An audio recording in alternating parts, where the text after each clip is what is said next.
Hello friends, வணக்கம் and welcome to KG kitchen. இன்றைக்கி நம்மளோட கிச்சனில் கோவிலில் கிடைக்கிற அதே சுவையில் மிளகு வடை எப்படி பண்ணுறதுன்னு பார்க்க போகிறோம். ரொம்பவே சுவையாக நம்ம கோவிலில் வாங்கும்போது எந்த டேஸ்ட்டில் இருக்குமோ அதே டேஸ்ட்டில் நம்ம இன்றைக்கி செய்ய போகிறோம். ரொம்பவே சுலபமான ரொம்ப கம்மியான இன்க்ரீடியன்ஸ் உள்ள இந்த வடையை எப்படி செய்கிறதுன்னு இப்போ பார்க்கலாம். ஸோ நம்ம சேனலை நீங்கள் முத பார்க்குறவங்களா இருந்தீங்கன்னா மறக்காமல் சப்ஸ்கிரைப் பண்ணிக்கோங்க. பக்கத்தில் இருக்கிற பெல் ஐக்கானையும் கிளிக் பண்ணிக்கோங்க. அப்போ தான் நான் அடுத்தடுத்து போடுற வீடியோஸோட நோட்டிஃபிகேஷன் நீங்கள் உடனே பார்க்க முடியும். இப்போ இதுக்கு முழு உளுத்தம்பருப்பு எடுத்துக்கோங்க. முழு உளுத்தம்பருப்பு தான் அதோட சுவையை முழுசாக நமக்கு கிடைக்க செய்யும். அதனால் முடிஞ்ச வரைக்கும் முழு உளுத்தம்பருப்பு, கருப்பு உளுத்தம்பருப்பு சேர்த்துக்கோங்க. உங்ககிட்ட உடச்ச உளுத்தம்பருப்பு தான் இருக்குது அப்படின்னா அதை கூட சேர்த்துக்கலாம். நீங்கள் உடச்ச பருப்பு சேர்க்குறீங்கன்னா அது ஒரு 4 மணி நேரத்துலேயே ஊறிடும். ஆனால் இந்த பருப்பு ஊறுறதுக்கு ஒரு 6லேருந்து 8 மணி நேரம்னாலும் ஆகும். அதனால் ஒரு 8 மணி நேரம் நல்லா ஊற வச்சிட்டிங்க அப்படின்னா நமக்கு அரைக்கும் போது ஈஸியாக இருக்கும். இதுக்கு தேவையான மிளகு 1 டேபிள் ஸ்பூன் அளவுக்கு எடுத்துக்கோங்க. ஜார் நல்ல ட்ரையான ஜாராக எடுத்துக்கோங்க. அடுத்தது சீரகம் எடுத்துக்கோங்க. இது ஒரு 1 டீஸ்பூன் அளவுக்கு சீரகம். தேவையான அளவு உப்பு. நான் 1 டீஸ்பூன் சேர்த்துருக்கேன். 1 கப்பு உளுத்தம்பருப்புக்கு இந்த உப்பு சரியானதாக இருக்கும். அதனால் 1 டீஸ்பூன் சேர்த்துக்கோங்க. இதே போல் அரைச்சி எடுத்துக்கோங்க. உங்களுக்கு இந்த மாதிரியே அரைச்சிக்கலாம். அப்படி இல்லைன்னா கொஞ்சம் கொரகொரப்பாக கூட நீங்கள் அரைச்சிக்கலாம். உங்கள் டேஸ்ட்டு பொறுத்து நீங்கள் அரைச்சி எடுத்துக்கோங்க. அடுத்து நம்ம உளுத்தம்பருப்பு அரைச்சிக்கலாம். உளுத்தம்பருப்புக்கு கட்டாயம் தண்ணி எதுவும் சேர்க்கக்கூடாது. உங்களுக்கு தண்ணி தேவைப்படுது அப்படின்னா லைட்டாக தெளித்து விட்டுக்கோங்க. அப்போ தான் நமக்கு இது போல் கிடைக்கும். ஸோ பருப்பு 1-2 அரைச்சி எடுத்துக்கோங்க. ரொம்ப வலுவலுன்னு அரைச்சி எடுக்கக்கூடாது. இப்போ இது போல் நம்ம எல்லாத்தையும் அரைச்சி எடுத்துக்கலாம். அரைச்சி எடுத்த பிறகு இது ஒரு பவுலுக்கு மாற்றிக்கோங்க. இப்போ நம்மளோட இந்த வடைக்கு நீங்கள் கவனம் செலுத்த வேண்டியது என்ன அப்படின்னா, வடைக்கு தண்ணி சேர்க்காமல் அரைக்கிறது மட்டும்தான். அந்த பக்குவம் மாறிடுச்சு அப்படின்னா நமக்கு கட்டாயம் வடை வரவே வராது. அதனால் கொஞ்சம் அதில் கவனம் செலுத்திக்கோங்க.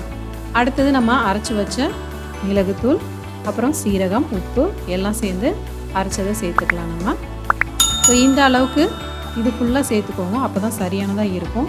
இது கொஞ்சம் காரம் நல்லா அதிகமாக இருந்தால் தான் வடை ரொம்பவே சூப்பராக இருக்கும். அதனால் எல்லாத்தையும் சேர்த்துட்டேன். நான் எல்லாத்தையும் மொத்தமாக கலந்து விட்டுடுங்க. இந்த மாதிரி வாழை இலை இருந்தால் எடுத்துக்கோங்க. உங்கள்கிட்ட வாழை இலை இல்லை அப்படின்னா நீங்கள் பிளாஸ்டிக் பேப்பர் இல்லை ஷீட்டு எதுவாக இருந்தாலும் நீங்கள் எடுத்துக்கலாம். இல்லை பட்டர் ஷீட்டு கூட நீங்கள் எடுத்துக்கலாம். எடுத்துகிட்டு இது போல் எண்ணெய் தடவிக்கோங்க. எண்ணெய் தடவிட்டு கையை லைட்டாக நனைச்சி எடுத்துக்கோங்க. நனைச்சி எடுத்துட்டிங்க அப்படின்னா ரொம்பவே சுலபமாக நமக்கு வடை தட்டுறதுக்கு வரும். இல்லாட்டினா கட்டாயம் கையில் ஒட்டும். லைட்டாக கையை நனைச்சிக்கோங்க. கையில் ஈரம் இருக்கக்கூடாது. ஈரப்பதமாக மட்டும்தான் கைகள் இருக்கணும். அந்த மாதிரி வச்சுட்டு இது போல் வடை தட்டிக்கோங்க.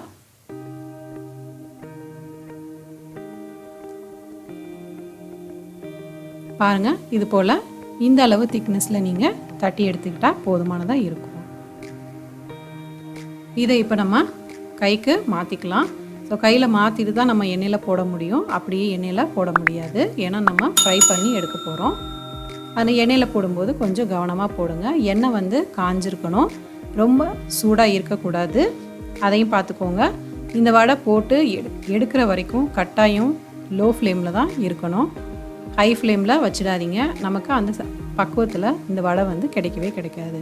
அதனால் லோ ஃப்ளேமில் வச்சுக்கோங்க.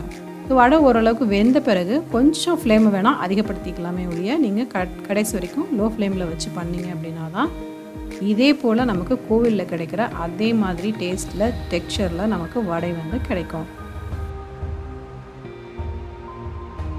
பாருங்கள், ரொம்பவே சூப்பராக நம்மளோட மிளகு வடை தயாராகிடுச்சு. கட்டாயம் அதே சுவையிலே இருக்கும். நீங்கள் ட்ரை பண்ணி பார்த்துட்டு உங்களுக்கு எப்படி வந்ததுன்றதை என்னோடய கமெண்ட் பாக்ஸில் பதிவு பண்ண மறக்காதீங்க.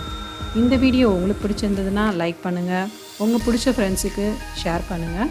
கேஜி கிச்சனுக்கு சப்ஸ்கிரைப் பண்ணுங்கள். தேங்க்யூ.